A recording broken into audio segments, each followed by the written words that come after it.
prie parko įėjimo. Jame gali būti parko pavadinimas, parko žemėlapis, bet mes dabar matome, kad klaipėdiečiai kabina skelbimus. Krito ir nulaužė kitą medį. Kaip jie čia pjovė? Vėtra vyko daugiau kaip prieš 2 savaitės. Matyt, vakar kažkas šitą medį nupjovė ir pjaunant šitą medį, jisai griūdamas sulaužė sveiką medį. Matosi labai, kad tai šviežiai.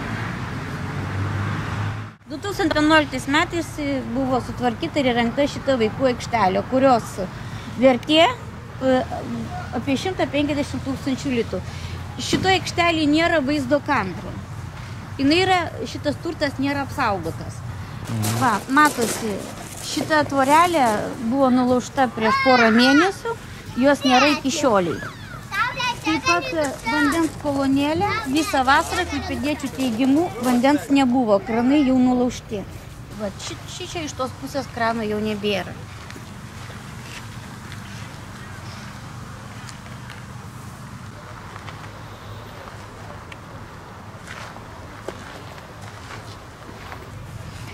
Nuo statybų pradžios mėtosi asfalto dalis.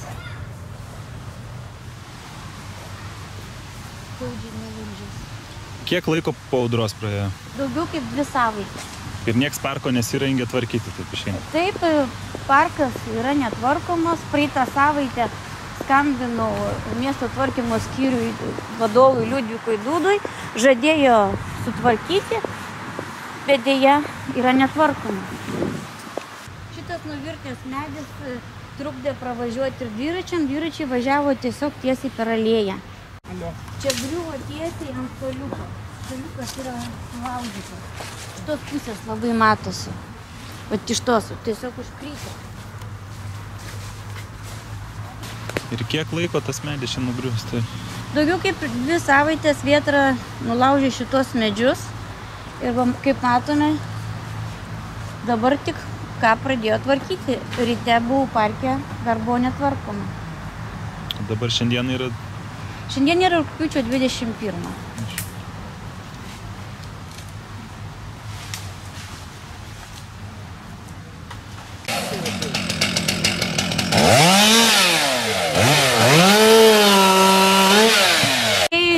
Pastatė tik šiukšlių dėžės, suoliukų nėra. Ir statybininkai ir klaipėdiečiai juokauja šitą alėją vadina šiukšlių alėja. Tai parkas kaip ir pastatytas už brangiai ir apleistas ir niekam jau nebereikalingas, nieks jo nebeprižiūri, nebetvarko. Ir tik tais didelių pastangų dėka eina prisikviesti kažkokius parko prižiūrėtojus ir tvarkytojus. Parkas neturi rūpestingo šeimininko ir jeigu turi kažkokį tai klausimą, dėl parko nežinai, ką kryptis. 2 aikšteles paskyrė Klaipėdos kultūros ir rekreacijų centrui savivaldybė rūpintis, bet šiam centrui neskyrė nei 1 lito. Kaip matome, parkas vasarą nebuvo šienaujamas, pilna ten savaiminukų, yra galimybė veistis erkėmis. Praeitų metų vasarą šitas suoliukas dingo. Dar nebuvo parkas perduotas savivaldybei. Atsakė užsakovas konsolė. Kaip ir dabar matome, suoliuko ir dar nėra. Klaipėdos savivaldybės administracijos pavaduotoja Alina Velikienė sakė, kad nieko čia tokio, kad jo nėra, nes juk nėra dar perdimo akto, konsolė turės pastatyti, bet kaip matome, priima perdimo aktas jau turėjo jau buvęs ir suoliuko nėra. Tai savivaldybės darbuotojai priėmė parką be samatinės sudėties, taip? Taip išeina, kad priėmė ne pagal kiekvieną inventorių inventorizuodami. Kiekvieno suoliuko kaina buvo samatoje tenais virš 1650 litų be PVM. Šito 2100. Tai savivaldybė priimdama darbus visiškai nesirūpino, kur yra dingę 1600 litų.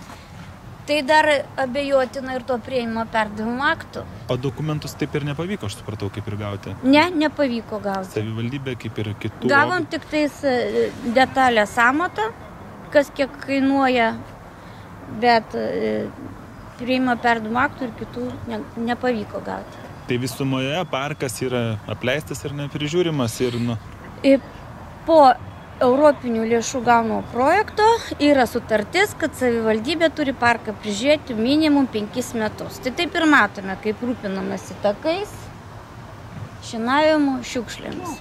Vieno rūpestingo šeimininko parkas neturi. Tai miestiečiai, kaip ir savivaldybei, per mokestinę sistemą duoda pinigus priežiūrai parkų, viešųjų erdvių, bet kaip matome, tai nėra daroma. O kur naudojami pinigai mes nežinome, nes ataskaitų savivaldybė neduoda ir dokumentų, kiek teko reikalauti, mes taip pat negauname.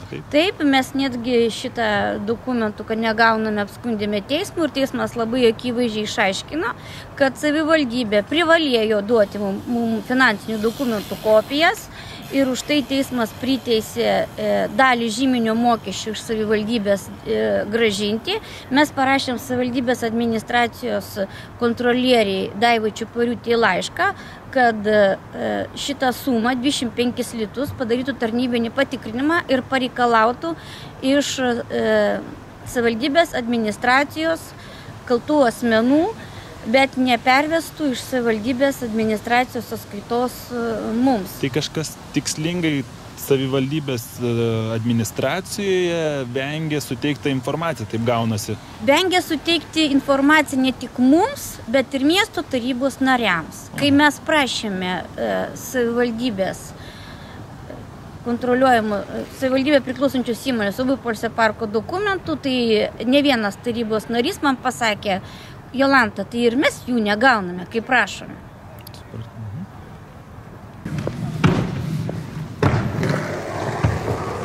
Riedlenčių aikštelė yra labai nepatogumas tiems, kurie ateina į riedlenčių aikštelę, jie tiesiog neturi kur atsisėsti. Nei tėveliai, nei draugės, nei močiutės atsisėsti kur neturi, suolų nėra. Čia yra šiukšlių dėžė šuns ekstrementams. Čia jau senai stovi. Bet ir čia taip nemažai šiukšlių yra. Tai šiukšlės aš jau matau daugiau kaip savaitę. Virš savaitės ir nieks šiukšlių čia nerenka? Ne, čia jos guli. Aš turiu ir nuotrauką. Dievo, man nesutvarkyti.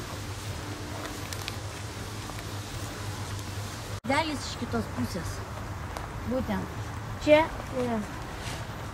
buvo tualetas ir dabar jis yra neaptvertas ir vaikam yra labai nesaugu vaikščioti. Gali tikrai vykti nelaimingas atsitikimas, kaip matome, va, dilgėlės, yra nešienaujama. Šičia va, tualetas pilnas šiukšlių. Apleistas pastatas, neaptvertas ir paliktas be priežiūros. Tai visiškai nesaugu.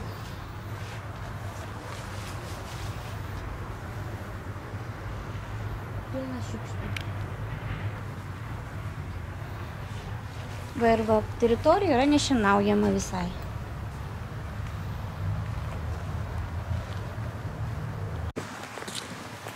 Šitoje aikštelėje vyko pirmosios parko gaivinimo akcijos. Praeitais metais buvo asfaltas išardytas, iškeltas, vidury aikštelės pasodinta 14 medelių ir neaišku, kada tai bus dabar tvarkoma. Mes mielų norų norėtumėm šitoj vietoj toliau organizuoti renginius, bet negalime, nes klaipėdiečiai būtų murzinais batais. O koks žmogus atsakingas už parko visą priežiūrą ir tvarkymą savivaldybė yra? Gal yra paskirtas kažkoks žmogus? Kadangi parkas neturi rūpestingo šeimininko, jis neturi ir konkretaus žmogaus. Kiekvienu atskirai klausimu taip ir vaikštai. Tai tvarkymo skyrių, tai dėl renginių kultūros skyrių. Vienu žodžiu, 9 auklios, vaikas be galvos. Tai administracija kaip ir neturi konkretaus žmogaus, kuris... Aš manau, kad tai yra daroma sąmoningai.